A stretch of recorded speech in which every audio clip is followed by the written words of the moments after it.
वह एक बार फिर उसके सामने खड़ा था। लंबा चौड़ा काला भुजंग, आंखों से झांकती भूख, एक ऐसी भूख जिसे कोई भी औरत चुटकियों में ताड़ जाती है। उस आदमी के लंबे चौड़े डील डॉल से उसकी सही उम्र का पता नहीं लगता था, पर उसकी उम्र 30 से 40 साल के बीच कुछ भी हो सकती थी। वहीं दूसरी ओर काव्या गोरी चिट्टी, छरहरे बदन की गुड़िया सी दिखने वाली एक भोली भाली मासूम सी लड़की थी। मुश्किल से अभी उसने 20वां वसंत पार किया होगा। कुछ महीने पहले दुख क्या होता है, तकलीफ कैसी होती है, वह जानती तक न थी। माँ बाप के प्यार और स्नेह की शीतल छाया में काव्या बुढ़िया की तरह जिंदगी गुजार रही थी। पर दुख की एक तेज आंधी आई और उसके परिवार के सिर से प्यार, स्नेह और सुरक्षा की वह पिता रूपी शीतल छाया छिन गई। अभी काव्या दुखों की इस आंधी से अपने और अपने परिवार को निकालने के लिए कोशिश कर ही रही थी कि एक नई समस्या उसके सामने आ खड़ी हुई। उस दिन काव्या अपनी नई नई लगी नौकरी पर पहुंचने के लिए घर से थोड़ी दूर ही आई थी कि उस आदमी ने उसका रास्ता रोक लिया था।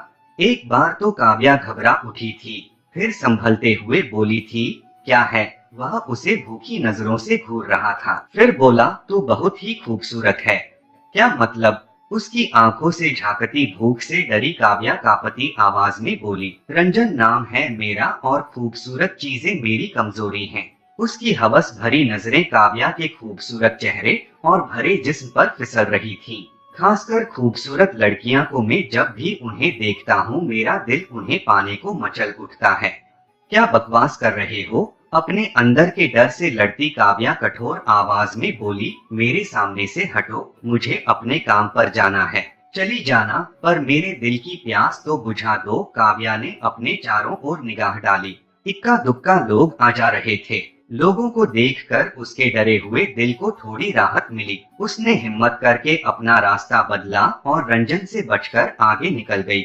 आगे बढ़ते हुए भी उसका दिल बुरी तरह धड़क रहा था। ऐसा लगता था जैसे रंजन आगे बढ़कर उसे पकड़ लेगा, पर ऐसा कुछ नहीं हुआ। उसने कुछ दूरी तय करने के बाद पीछे मुड़कर देखी। रंजन को अपने पीछे न पाकर उसने राहत की सांस ली। काव्या लोकल ट्रेन पकड़कर अपने काम पर पहुंची, पर उस दिन उसका मन पूरे दिन अपने काम में नहीं लगा। वह दिन भर रंजन के बारे में ही सोचती रही। जिस अंदाज से उसने उसका रास्ता रोका था, उससे बातें की थीं, उससे इस बात का आसानी से अंदाजा लगाया जा सकता था कि रंजन की नीयत ठीक नहीं थी। शाम को घर पहुंचने के बाद भी काव्या थोड़ी डरी हुई थी, लेकिन फिर उसने यह सोचकर अपने दिल को हिम्मत बंधाई कि रंजन कोई सड़क छाप बदमाश था और वक्ती तौर पर उसने उसका रास्ता रोक लिया था। आगे से ऐसा कुछ नहीं होने वाला। लेकिन काव्या की यह सोच गलत साबित हुई।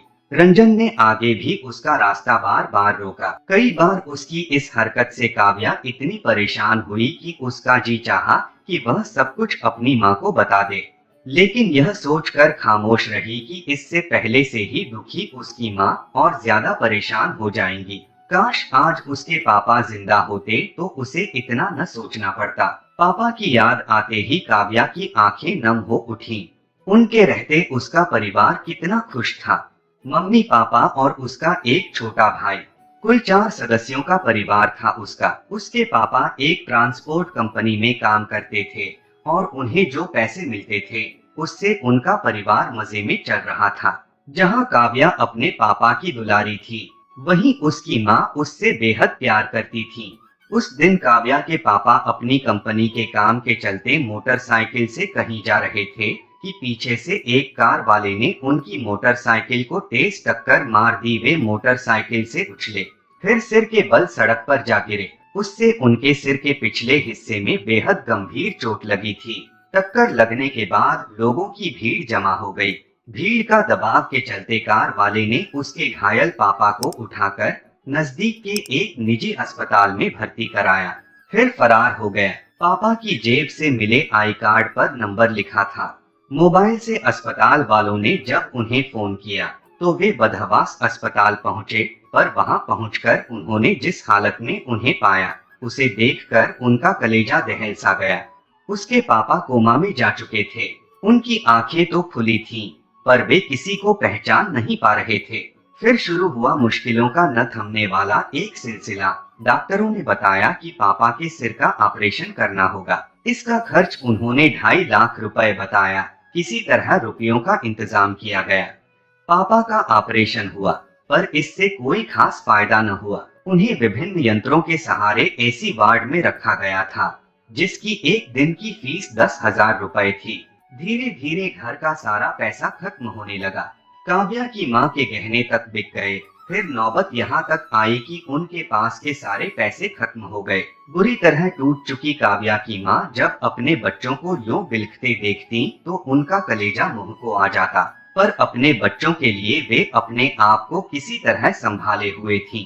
कभी कभी उन्हें लगता कि पापा की हालत में सुधार हो रहा है, तो उनके दिल में उम्मीद की किरण जागती।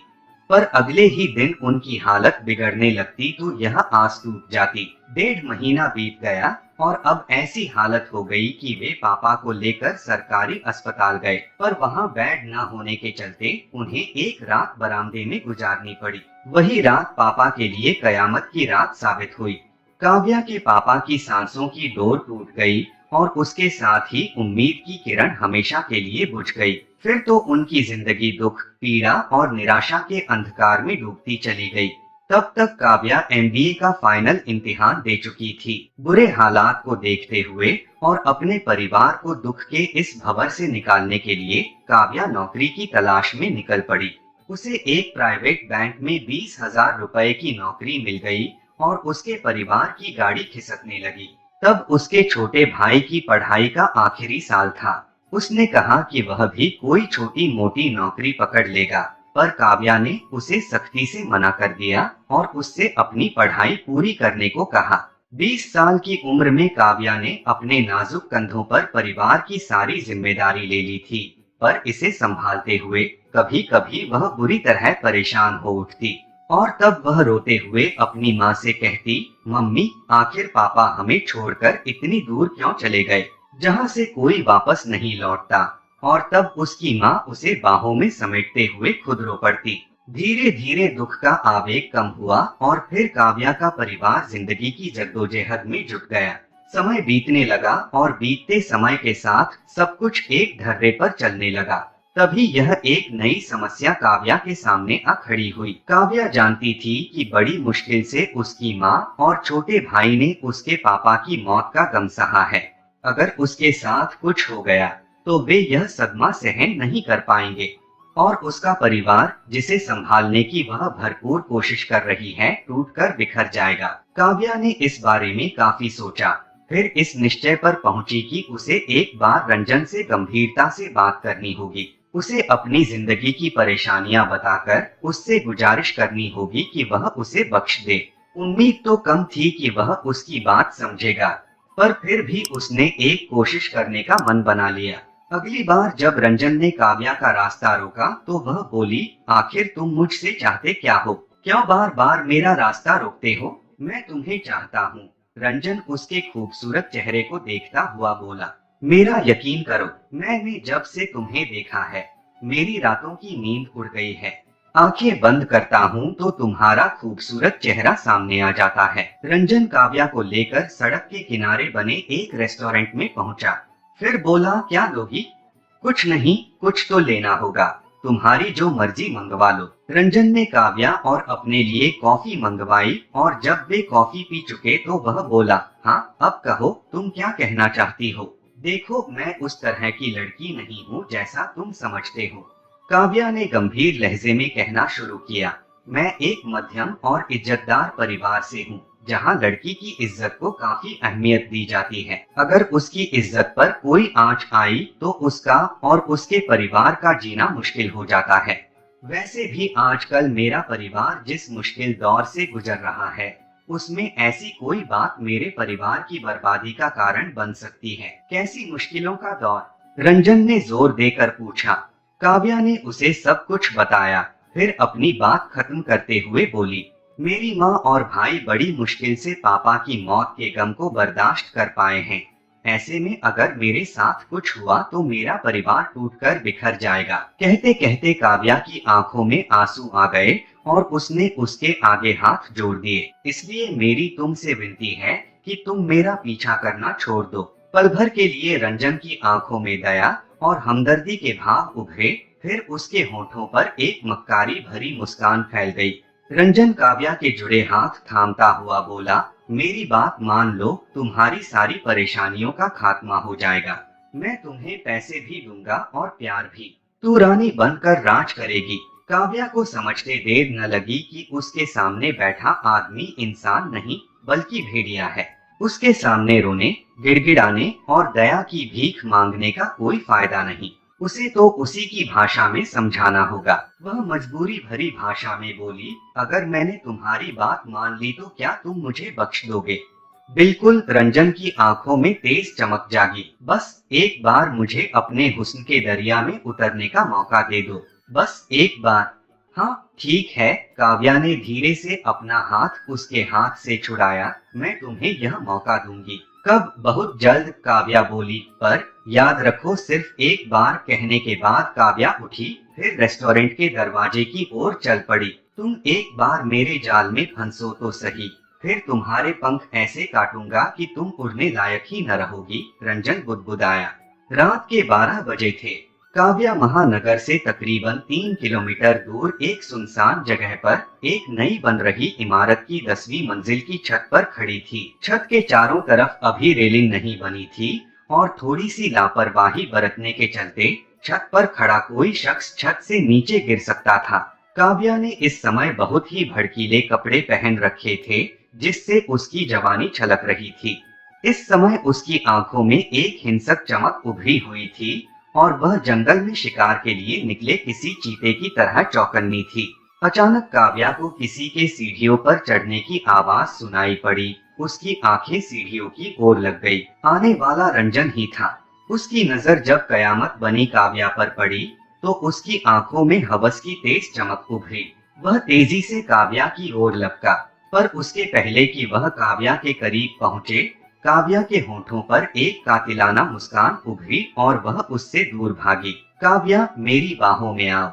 रंजन उसके पीछे भागता हुआ बोला। दम है तो पकड़ लो, काव्या हंसते हुए बोली। काव्या की इस कातिल हंसी ने रंजन की पहले से ही भड़की हुई हवस को और भड़का दिया। उसने अपनी रफ्तार तेज की, पर काव्या की रफ्तार उससे कहीं तेज थी।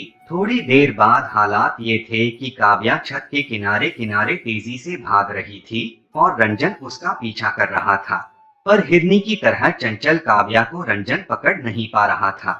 रंजन की सांस उखड़ने लगी थी और फिर वह एक जगह रुककर हांफने लगा।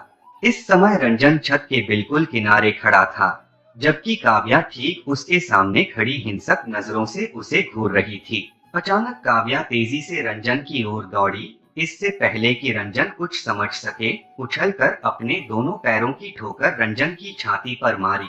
ठोकर लगते ही रंजन के पैर उखड़े और वह छत से नीचे जा गिरा। उसकी लहराती हुई चीख उस सुनसान इलाके में गूंजी। फिर धड़ाम की एक तेज आवाज हुई। दूसरी ओर काव्या विपरीत दिशा में छत पर गिरी थी। काव्या कई पलों तक यूं ही पड़ी रही, फिर उठकर सीढ़ियों की ओर दौड़ी। जब वह नीचे पहुंची तो रंजन को अपने ही खून में नहाया जमीन पर पड़ा पाया। उसकी आंखें खुली हुई थीं और उसमें खौफ और हैरानी के भाव ठहर कर रह गए थे। शायद उसने सपने में भी नहीं सोचा था कि उसकी मौत इतनी भयानक होगी। काव्या ने नफरत भरी एक नजर रंजन की लाश पर डाली, फिर अंधेरे में गुम होती चली गई। तो दोस्तों, ये कहानी आप लोगों को कैसी लगी है, कमेंट करके जरूर बताइएगा। धन्यवाद।